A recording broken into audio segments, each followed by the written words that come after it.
Right, that's me sorted. Hello. Thank you very much for coming back. Today I am hopefully going to finish, or at least within this video, going to finish the sewing up of this handbag and get it ready for use. We may have found ourselves some video editing software, so who knows, there may even be a musical soundtrack accompanying this, or even some silly little special effects or something. I don't know. I'm leaving it entirely down to my wife, who's actually doing the video editing whilst I do the filming. Division of labour. Let's, get this thing done, shall we? And I've just realised that maybe I can't actually be heard very well. Apologies.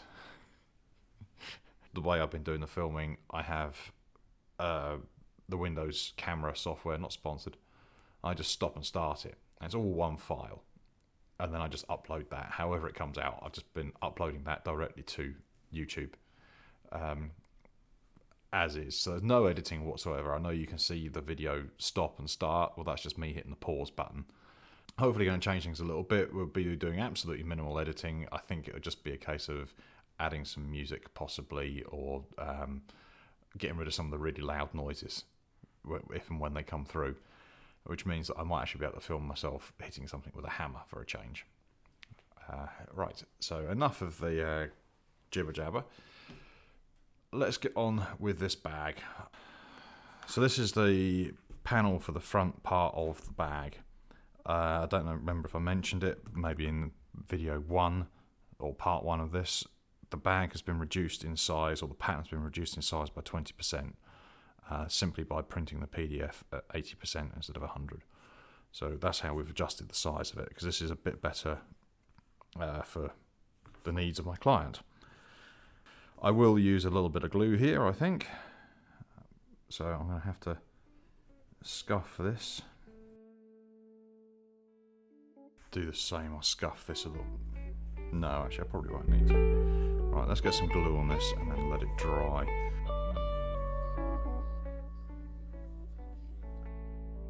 There you go, that's them marked up. I've already put some glue on there, just need to glue this bit.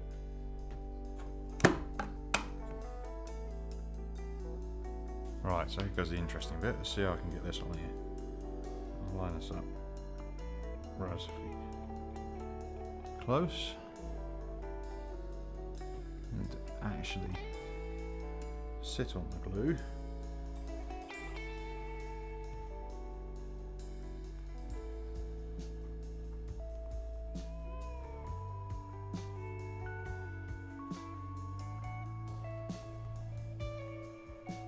Okie doke. Now to stitch it.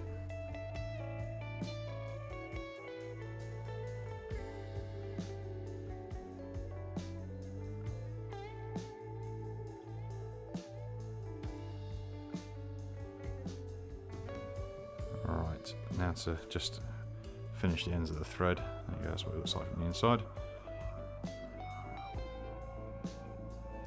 Quite a neat little pocket that, actually. You should be able to get a small mobile phone in there, some keys, anything like that. And of course it would be 20% bigger if I did it by the actual pattern.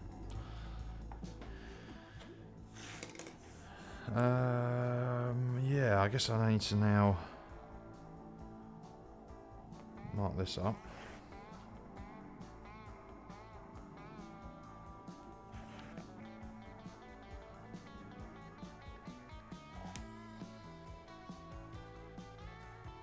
I'm presuming that's actually the correct spacing. Just double check on the pattern. Yeah, no, spot on. That's good. Because these seams are going to go together like this, and the bag will look a bit more like that. So you've got an exposed edge here, rather than, as I did with my previous bags, I laid one over the top like that. It's going to be a little bit easier to sew. Only a little bit though, not all that much easier.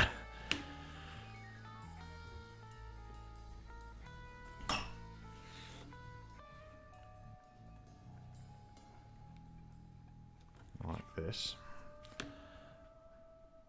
And then I'll get some clips on it and hold it all together, hopefully. sufficiently to sew it, because there's absolutely no way I can get enough glue onto this seam in order to glue it.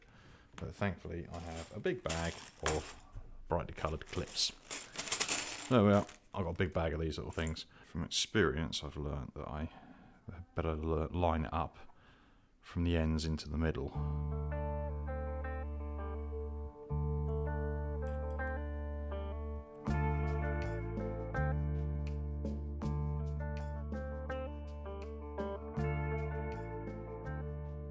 You know what? I'm an idiot. I haven't even put the stitch holes in this yet. Alright, why am I carrying on? Well, that's just because I can show you how it's going to look, and then I can go off and correct my mistake and start all over again. There you go. So that's what we're aiming to make it look like, obviously with stitch holes. Ooh, that's not a bad angle like that, actually, is it? You can actually see what I'm doing instead of looking at the back of my hand. Let's experiment with that, shall we?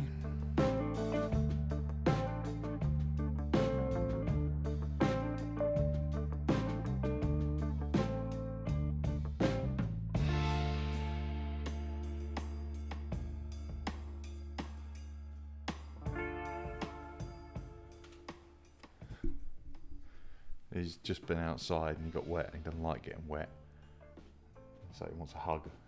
Because what he really wants to do is rub the water off on my clothing and get me wet instead of him.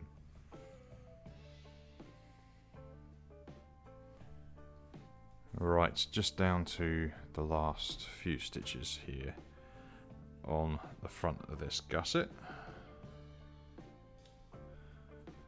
I've basically been saying it very carefully. It is now the following day from when I started doing this.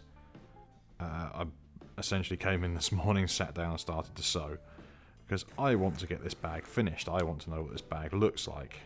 So this is going to get done. You can see how lined up these edges are. The clips really worked with this technique. It really worked. What do you think of this new angle as well? You get to see Harry occasionally underneath my left arm there.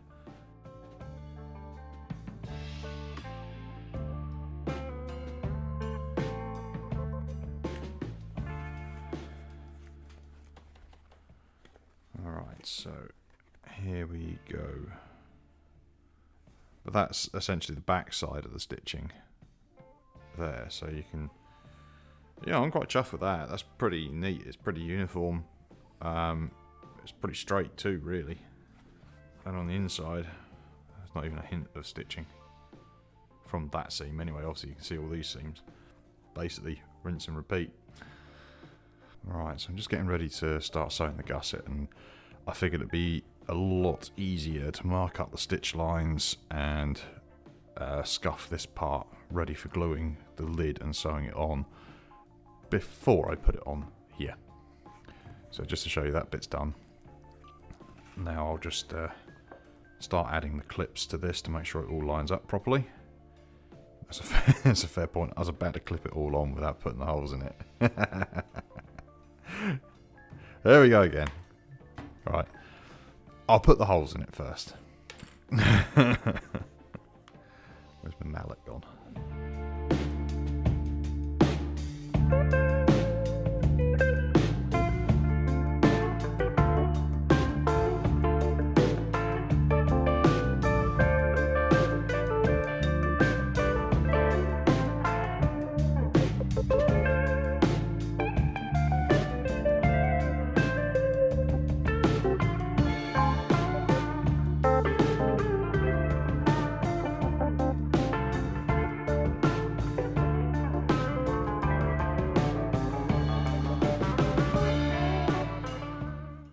Looking good so far. Right, so the next stage, just need to glue this up, because there's no way I can hold it together long enough just using clamps. It's got to be stuck. So I'll glue this up and stick this together.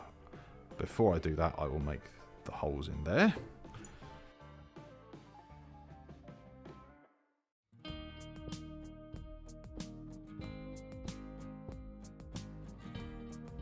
Okay, its glue's ready to go, but just stopped and had a thought and realised that once the lid is on, it might be a little bit awkward to burnish these edges. So I'm going to sand them up. I'm going to do them by hand, because the machine will be pretty aggressive. And there isn't a great deal of sanding required, really.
Yeah, that's put a nice finish on the edges there. That's really quite... it comes up pretty smooth. It does burnish very well. Right, stick this lid on.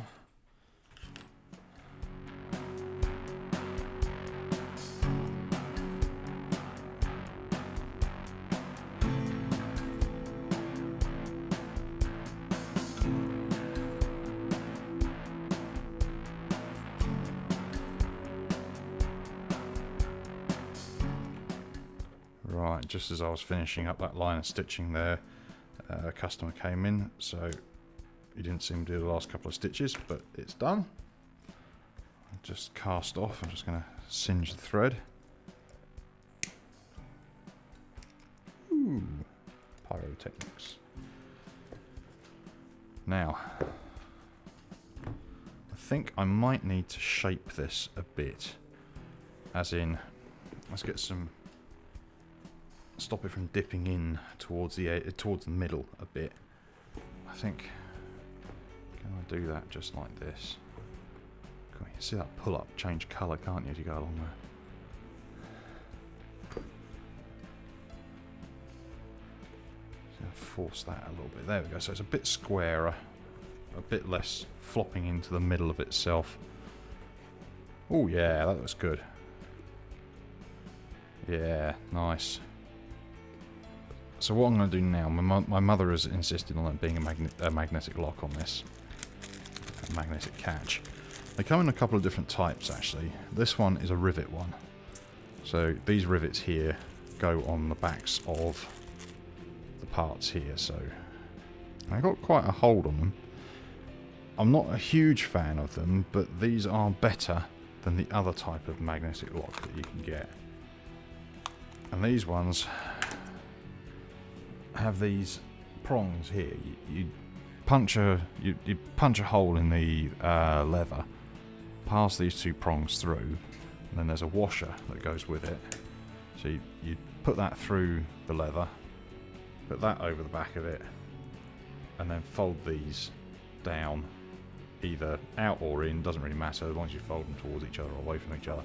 And you do that on both sides, and that's how it would be held in place. Sounds good in theory, but over time that metal will bend out straight, or it'll come apart in some way.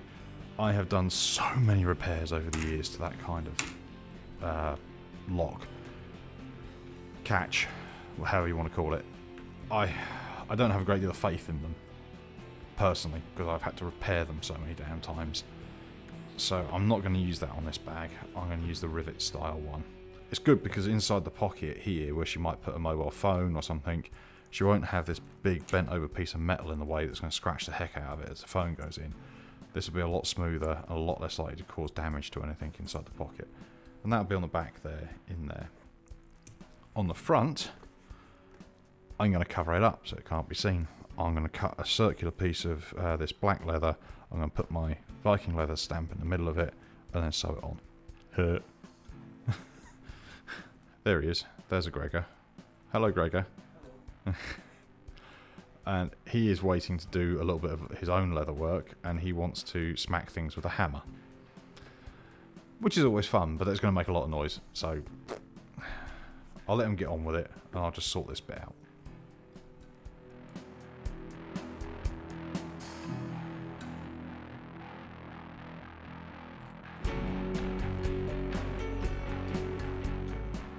Right, so that's that done. I've never had much success with this. I want to do an oval because I think it'll fit the design a bit better because it's got an oval kind of shape to it. But actually, it's really hard to do an oval. It's really hard. So I thought initially that big circle was going to be right because when I laid the stamp on it, it didn't look like it was going to be very much for stitch, for a stitch allowance on that inner circle. But after I'd actually stamped it and seen the position of it, I was like, well, no, that's more than sufficient, that small one. So, yeah, whoops. But still, it's good. That's a big stitch allowance there. Let's put that down to 3 there, like that. So, yeah, I'll just sort the edge out and make it look nice, and then put a stitch line on it. And then we'll work out where it goes on the lid.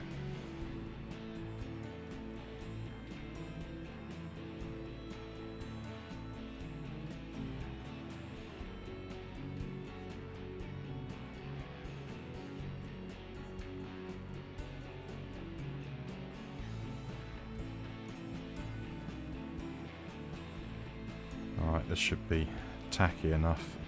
Gregor's just packing up, he's finished smacking the hell out of stuff with a hammer, so I can have my mic back on now. The only problem having the sound on is that we're now going to be able to hear the dog whinging, because he is of the opinion that it is time that we packed up and went to the HOME. I won't say it because he knows that word. Yep, that's what he does. He'll just sit there and stare at me, and every now and then he'll make a whining noise. Look, he does that with his feet as well. People think this is cute, but actually this is him nagging. You've been to the bathroom, he's got food, he's got water, he's got a nice warm bed to sleep in, he's got everything that he possibly needs apart from whatever it is that he actually wants. Don't you, dog? Yeah. Don't you? Completely unamused.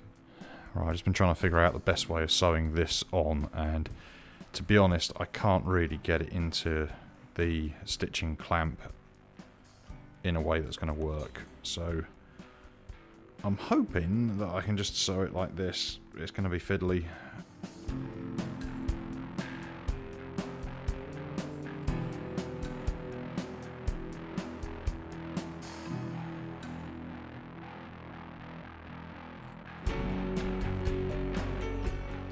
Essentially, I've unrolled the hide and assessed it, checked which way has got the stretch, which way hasn't got the stretch. There doesn't seem to be a great deal of movement in the hide, but it seems to be a lot firmer going this way, because that's one thing you'll find with leather, you can stretch it one way but not the other. That's just how the fibres mesh. So the stretch seems to be that way across the hide, like that, but not this way. So that means if I make the strap this way, it is a lot less likely to stretch over time when weight is applied to it. Unfortunately, we need 45 inches for this handbag strap. We're not going to get that along this edge. I can't use the other edge because it's got this kind of weird soft bit, which might have been the armpit or something on the beast. I will have to attach two pieces together. So I'm just going to start. I will use a strap cutter to get a nice consistent piece of leather. So what I'm trying to do here is not cut through the cable for the camera over there. If something goes dead, I'll just go and cut through the cable for the camera. I'm always very wary about using a knife like this for this task. You see how I'm kind of speeding up and slowing down as I'm going through the hide? That is literally as the knife is digging into the self-healing mat underneath. I've had a problem with that in the past. I have a scar on this finger to show it, where it dug in and I put a bit more pressure on it and it went whoop, like that and nearly took the end of my finger off. So I do not recommend that, and I recommend caution when using a self-healing mat with a knife like this. Alright, so I'm going to line that up as best as I can with that. One way of doing this, if you get yourself a set of engineering squares like this, you can use a bump jig. So I'll put that up against the edge of the leather there like that, and then I can move the ruler up to it, and you know that you're absolutely square, because that is square up against the side of the leather and the ruler. There's no movement there, and I've got that in place. It takes a lot of guesswork out of what you're doing. Apologies if I'm starting. I am still in frame.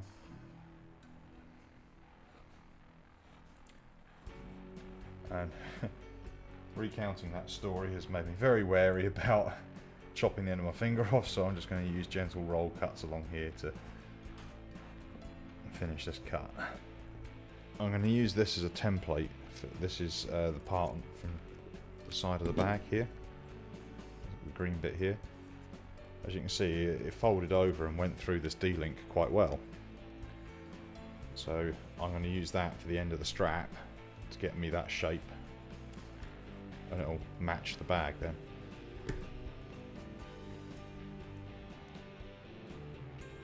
Yeah, it's a shade over an inch, so for argument's sake we are going to call it 1 inch. And look, that's already set to 1 inch. Look at that. I only need 2 strips of this. And softer leathers are often harder to get started with these things. Yeah. But, sorry, that's off camera as well. Oh, this is a blooming nightmare. I'm really not going to get the footage of this very well, so I'm just going to cut this and try not to get it in frame or whatever, and just come back in a moment with an actual finished cutting the strap. Right, apologies if you were interested in that. I didn't film it. Because it involved a lot of swearing. With soft leather that's flexible like this, trying to get the strap cutter to actually start working, it's difficult. You have to start the cut with your knife first, and what I want really is this shape here. Cut this shape out, and then I'll just thread it through the strap, and I can rivet it on, so it'll look. Thread it through the D-link. Sorry, not the strap. It is the strap. We thread it through the D-link and put a matching rivet or 2 on it up here. I'm wondering if the other knife might be a little better in some of this. Here we go.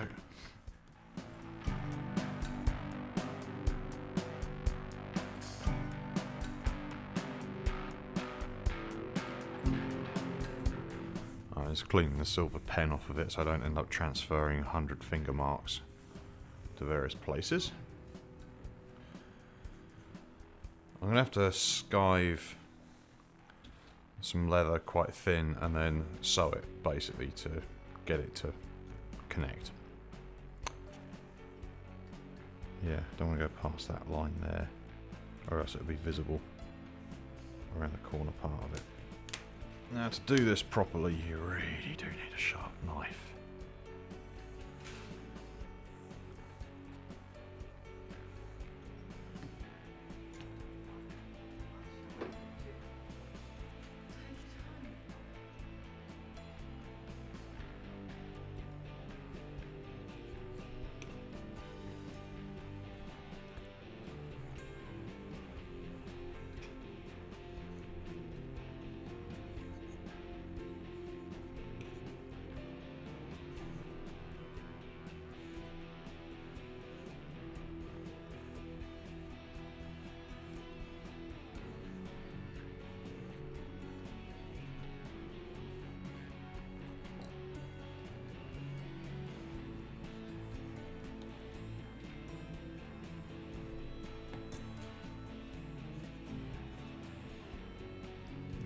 quite thin there now. We'll obviously put a touch of glue on this as well, I think, to make sure that everything stays put whilst I'm sewing. Glue put in.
What you just saw me doing there was burnishing the device I was using, this. It's supposed to be for belts, but it works for any kind of leather that's up to a couple of inches wide, so straps essentially is a belt without a buckle on it. Which I'm nice with.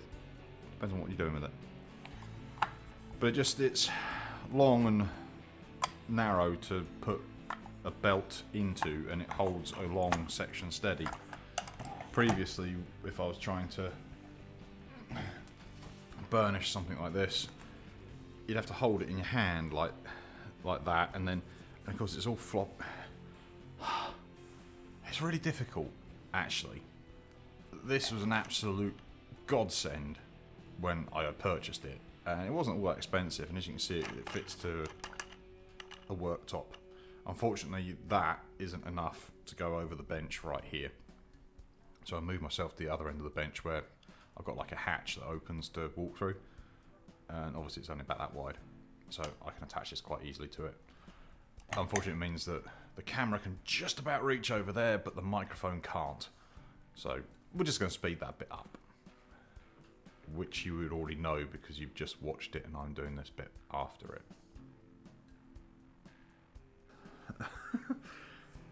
So the good news is, this is the last bit I've got to do for this handbag. I need to put some holes in either end of this, and then attach it to the handbag with a couple of rivets.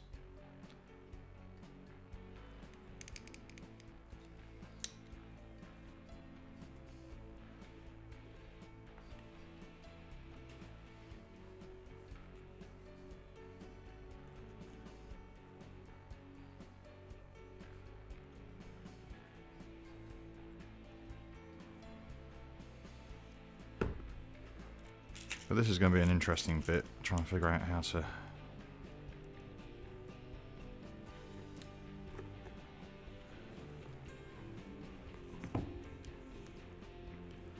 actually, you know what I've forgotten? The side cutters. I also want to use this as much as possible during this operation.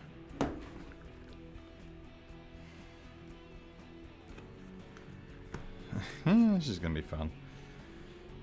Not.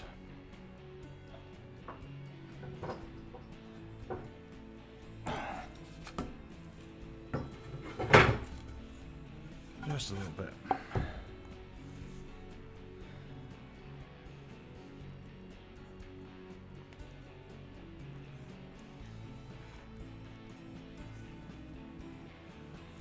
That's better. Alright, loud noises. Okay, because this isn't actually going through very much leather here, these are a lot longer than the hole in the middle of this thing is. So I've got to do that twice. Trim them down. The reason I don't trim them down before I put them on is because the top of this is slightly necked. It's slightly narrowed down so that the washer goes on easier.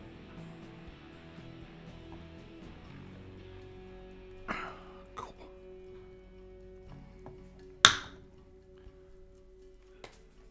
I put my hand over it to stop the off-cut from flying across the room like a bullet.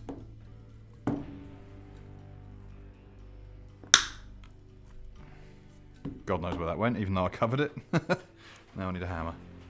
For those of you that are interested, where did that tool go? There it is. Oh look, and there's the off-cut bit. There's two uses for this. It's quite a solid piece of metal. This hole here is what you use to push the washer down over the rivet. This bit here is an indentation that you're supposed to use to peen over the end of the rivet on there, like that. It does do the job, but yeah.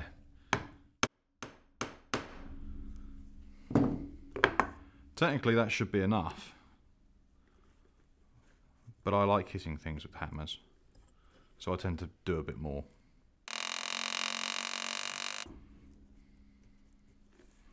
There we go.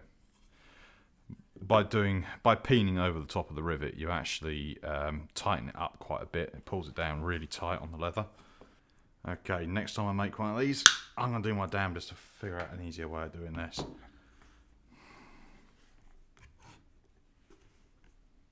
I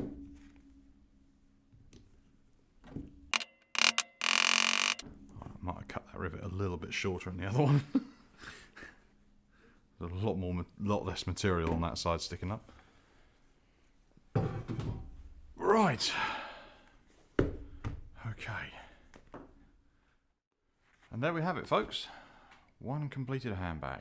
It has taken a long time. I don't know how long these videos are going to total up to once they're all edited and everything. But what you'll probably see is hour and a half at the most, hopefully, of videos. This has taken, let's see, when did I start this? I can't remember now. It was last week though. It must have taken me about 3 days, you know, in total to sew this all up and get this right. It's the first time I've ever made this pattern, so a lot of this was standing here and scratching my head and making sure I was getting it all right and remembering to use the correct colour thread with the correct colour leather as requested. I've got to get it around the right way, and with just my luck, I'm halfway through the bag and realise I used the wrong colour on the wrong leather. And it's just like, So, yeah, the customer is next door, and here is said customer, also known as my mother. So here you go, Mum. Lovely. Here's the bag you requested. Thank you very much. Can you just check and make sure it fits you all right? I or can have a little do. look around, tell me what you think of the bag, you know. Yeah, looks great. I'll try putting all the stuff in it in a minute. Okay. Yeah, that seems to go over the shoulder quite nicely. And it also, I haven't got a coat on, that'll make a difference, but there's plenty of... Only like half an inch or something like that, so... Yeah, you haven't seen my coat. Yeah, that seems to work very well. Yep, Thank you very much. It should be about the right size for you to fit everything into as you were wanting to. Yeah, well, we hoped it would, didn't we? Yeah, it's got a popper on that I like. Yeah, the magnetic stud there. That's great. I'll try and get the stuff in it. You do that. All right. Make sure it fits. Yeah. Right, Mum's just going to put everything in here she wants to carry. I wasn't entirely sure it was all going to fit in. She just pulls all this stuff out of her handbag. There's several bunches of keys in here, because there's ones for home and house, for home and work.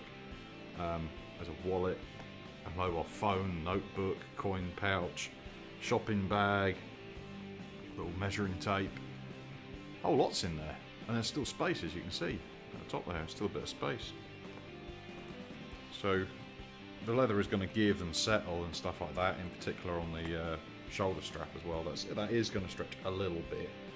You can't really avoid that because leather does do that, but I've avoided the worst of it, like I was saying earlier, by figuring out which way it was going to stretch and making sure the strap was working with it rather than against it.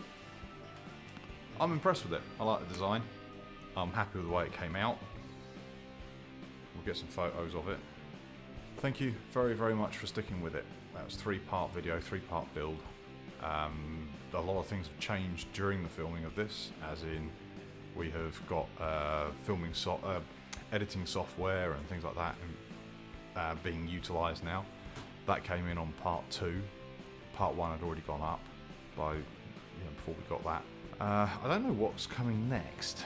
Ah, yes, I have a watch strap to make for someone. That person may actually be watching this video because he knows that I do this, and if he is, then he'll know that I'm going to make him a watch strap. So that'll be the next one. That probably will be quite a quick build because physically a watch strap is smaller. Tune in for that one next time. Thank you very much. If you feel like subscribing, by all means, please click the button to subscribe, hit the bell, do the like, whatever, click lots of things, make it work. See you next time.